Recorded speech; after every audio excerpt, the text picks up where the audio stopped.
Welcome to Allies or Enemies. I'm Jess. And I am Sean, and today we are talking about Mythwind, which is published by Open Owl Studios, who did supply us with this copy for review, but the thoughts in this video are all our own. And Mythwind is designed by Brendan McCaskill and Nathan Lige. And in this cozy game, you are working together to build a fantasy forest town. And you're doing this by being very different characters. But first, let's look at how it plays.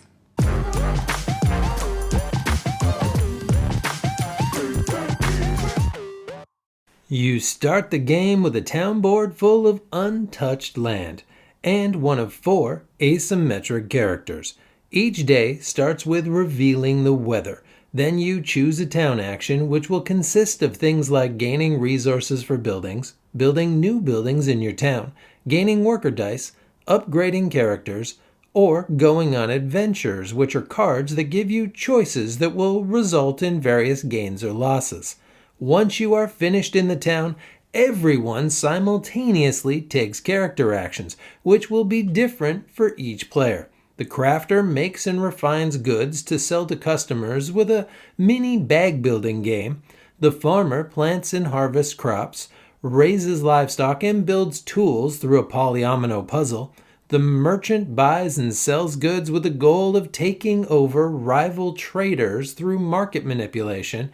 And the ranger heads off on adventures, packing, spending, and trading items through a kind of light deck building puzzle. You keep doing this until the weather deck runs out. Then you resolve end of season effects and evaluate this season's goal card. And you either save your progress or head into the next season and your continued quest to build your town and upgrade your characters. One of the key things about this game in particular is it's for a very specific audience. And I think you're going to know if it's for you based on the description of do you like games like Stardew Valley and Harvest Moon, games that have a very chill vibe and you get to go in various directions, but there isn't a point system, there isn't winning, there isn't specific hard targeted goals you need to achieve. Yeah, this is very much, and we'll come back to the who is it for, but it's just so important for this game that it's something that we really do have to start off with because it's very much that Harvest Moony, you're grinding in this. You are going to be working hard at getting your character to kind of build up slowly for each different game. And there are little adventures you can do, and there's building a town, and there are that kind of little bit of underlying story, like you see, not as much as Stardew Valley, but like you'd see in Harvest Moon or in other games like that, like a Farmville-ish kind of game. But it really is that. So just know that you're not going to win and lose each game. You're going to slowly gain stuff each game, and it's just going to kind of build up over time. Yeah, and that can be a difficult thing to wrap your head around. I found it challenging because I don't play those kind of games. Mm-hmm. But if you play those games and you enjoy those games, this has very much that kind of feel. But a few things I really liked in it, and number one are the characters. I really enjoy that they do play very differently. And so if you want to try out lots of different characters, get a lot of time trying to figure out how each of them works and try and maximize them, this is a great opportunity because they do feel very different. Yeah, the asymmetrical characters remind me a little bit of Merchant's Cove, where you are playing quite different games from the other players. You're still kind of working towards the same goals, which is leveling up your skills, gaining money, doing stuff on the main board, building up the town, all that stuff. But how you're getting there is super different. And actually, let's just run through some of those characters right now. So let's start off with you were two quite a bit. And I think your favorite was the Ranger. Yeah, I really enjoy the Ranger. For the Ranger, you get to go on these expeditions. So you're not even using the town board for a lot of the times. And instead, you are progressing along these cards and you're hoping that you brought the right tools to be able to succeed on those cards and turn them into goods, which will eventually get you coins. And so the fact that you're not using the main the main town actions makes it feel so different. Yeah, it was my favorite one as well, actually. And I played it a little bit later, and I played it solo, and we'll talk about the player count a little bit later. But I found it really interesting, and it was the one that I played through a season by myself, and immediately I was like, I want to play another season, because it plays so fast. When you're playing this one solo especially, you're just kind of zipping through because you don't really do that town board.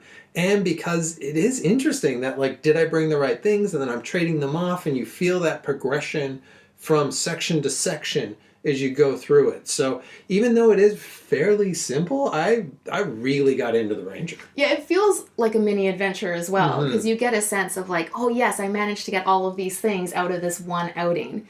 The other character that I was the merchant, and I enjoyed the merchant. So for the merchant, you're manipulating a market. So you're trying to decide when you want to sell goods, when you want to buy goods. You have a couple of rivals that you're competing with, and you're trying to like take them over. So your goal is just to have a lot of money to essentially buy them out.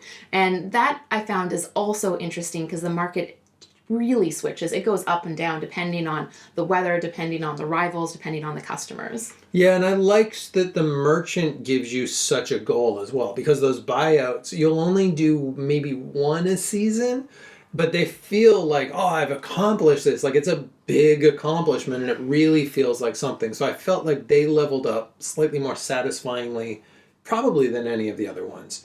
The other two you weren't, but I was the farmer, which is really meant to be kind of the entry-level character, but it's got interesting stuff. You're doing a little polyomino puzzle with crops, where you're getting those crops and then you're selling those crops. You also have cattle that you're putting together, and you can breed those, and you're also gaining tools that you're putting with that. I will say, though, that it is fairly simple, and there's this other bit where you've got to kind of clear out the bushes from your crops, but you can't do a lot of that, and they come back at the end of the season, so it does feel a bit like, I don't know why I'm bothering with this. And then the last one is the crafter. And with the crafter, you are refining goods and gaining goods, but you're doing this through putting stuff in a bag, pulling it out of a bag, and then just kind of trading it to move those up. And as you move those up, you are fulfilling customer requests. And it feels slower than all of the other ones, and because you can kind of just see where you're going, and you're just kind of waiting to get there a little bit. So this one I thought was probably the least interesting of the four. I think perhaps in a solo game it would feel a bit better because you're getting there a lot faster, but it just didn't have the same oomph as some of the other ones for me. And so the order for me would probably be Ranger first and then Merchant. Those were the only two I played. And yours would probably be, it sounds like those two as well. Probably Ranger, farmer. Merchant, Farmer, Crafter. Yeah, I think that would be my top ones. And so the other good thing that I really enjoyed as well is just the ease of being able to save your characters. And so when it comes to campaign games, I think one of the most challenging things is being able to pack it away and then unpack it easily. And that can be a real barrier. But for this one, the ease of which you can save a game makes it really simple to bring out and keep playing. Yeah, it really does. This is not like Gloomhaven. I feel like we're spending a lot of our time putting that away and bringing it back out. This is like seconds, like especially unpacking it again. All of the city boards just go on top of each other. Everything's saved nicely. Every single thing that you've got in your board, it's like a minute to put it away. It's a minute to take it back out. That was a real plus. But there are also some negatives that we really need to talk about. The biggest one for me was the rules. There's a lot of rules, and there are a lot of big rule books, and they've got a lot in those rule books, but the problem is it seems to over-focus on some of the simpler concepts where they're explaining it to me 3 or 4 times, and then there are these concepts I really want to know about, and those are all kind of hidden away in the back. And I really needed there to be player aids. So there are little things in the back of the books that just kind of walk you through the season, and that is helpful. But it comes to these giant parts where it's like, for the crafter, crafting, refining. But it's like, I don't know what that means, and I don't know what the icons mean. And they're listed, but they're not explained. So there'll be an icon that just say refine, but I really need to be reminded what is refining, because there are a lot of steps in that. So those, and there's some big errata, especially for the crafter, which I thought was totally broken. Turns out that there was just a major part that they did not explain where, and I'll tell you right now because it's so important, where instead of only being able to refine one good a season, as it says, you can refine each good. So each different good, you can refine as much as you want to. This makes the game way better and really changes it. Yeah, I will say, when it comes to the rules, I do appreciate that the different characters have their own rule book. It made it really straightforward. You were reading your character, I was reading mine. We didn't have to share one rule book. But yes, the back could definitely have a lot more explanation. There were a few pages that I just had to almost just have open and out, because those ones I always had to refer to. So that did make it challenging. And it was in how it presented itself, made it feel like a more complicated game than it is. It's a lot more straightforward than another asymmetric game like Root, for example, but there is a lot of text and a lot of explanation that isn't as streamlined as it could be. Yeah, I think I could explain this game to somebody top to bottom in 15 minutes.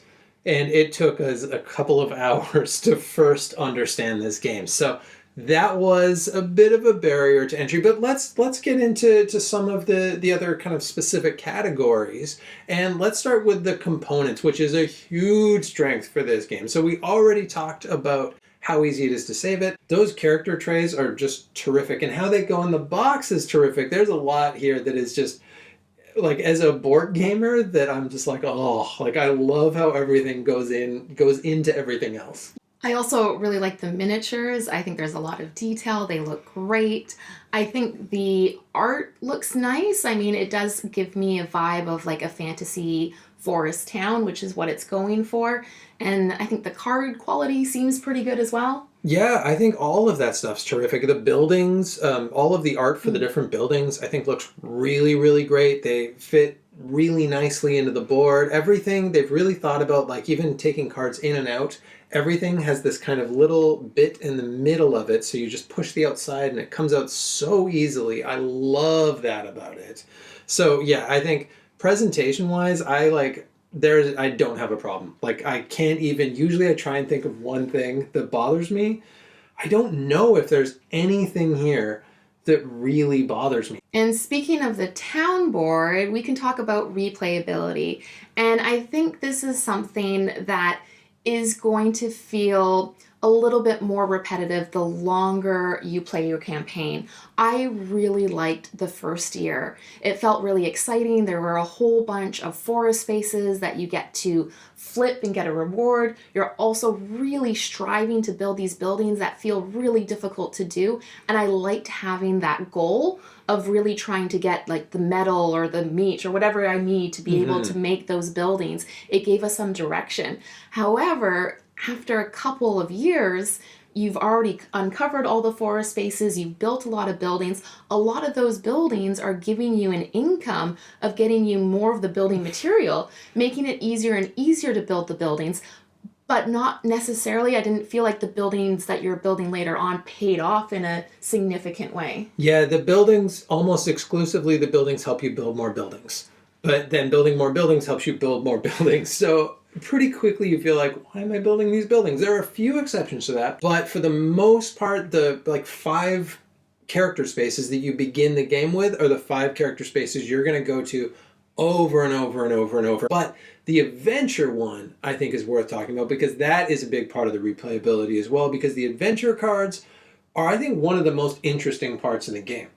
The tricky is only one person's really going on them, but still, we always read them out. We always kind of decide which of the things do we want to do. And they feel generally fun, and they kind of build to something, because the story here isn't linear, but it does have a bit of a progression to it, and there's little enough text on it, and the text is well enough written that I found myself reading it, and I found myself remembering some of the things and being interested in it. Yeah, it was the right amount of text, because it was only a couple sentences, so enough that you wanted to read it, but without overstaying its welcome. But I was always going to the adventure spaces, because it's just the more fun avenue. And when you think about a cooperative campaign, I think, at least I tend to think of a narrative, and that's where you're getting that. You want to be going on an adventure, so you're going to these adventure cards. But in terms of replayability, is you spend a lot of those adventure cards. So there's some that stay in there, but once you have spent all the spent ones, it could be a while before you add new ones.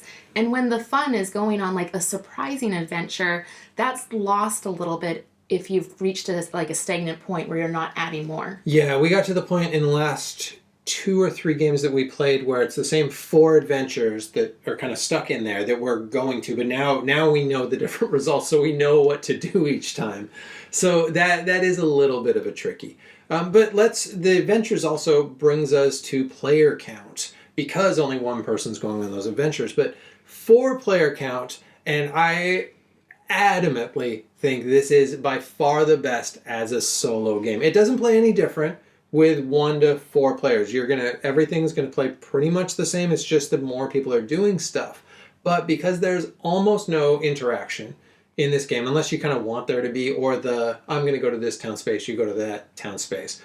Mostly the interaction is me going, are you done your stuff yet? Are you done your setup? Can we move to the next thing? Okay, cool, let's move to the next thing. And then Jess going, are you done your thing? Because some characters do a lot in the early stages, some characters do a lot in the middle, some characters do a lot in the end, but they don't really cross over that much. So it's kind of, I'm waiting, you're waiting, I'm waiting, you're waiting. Whereas when you're playing by yourself, you're just kind of going, and then move to the next season. And I feel driven to be like, oh, I want to do a bit more. I want to keep going from where I'm at right now. Whereas a 2-player, I didn't have as much of that. Yeah, and I think it's tricky with certain character combinations. There are some that are almost, like you described, completely opposite for when they do their main actions, and that can be tough. Other ones that aren't quite as drastic, but you will get that with a 4-player game. If you're playing all the characters, there's going to be someone that's slowing up the game. So I agree. I think it probably works well as a solo. I haven't played it solo. I'm not really a solo gamer. I did enjoy it at 2. I wouldn't play it at more than 2 players.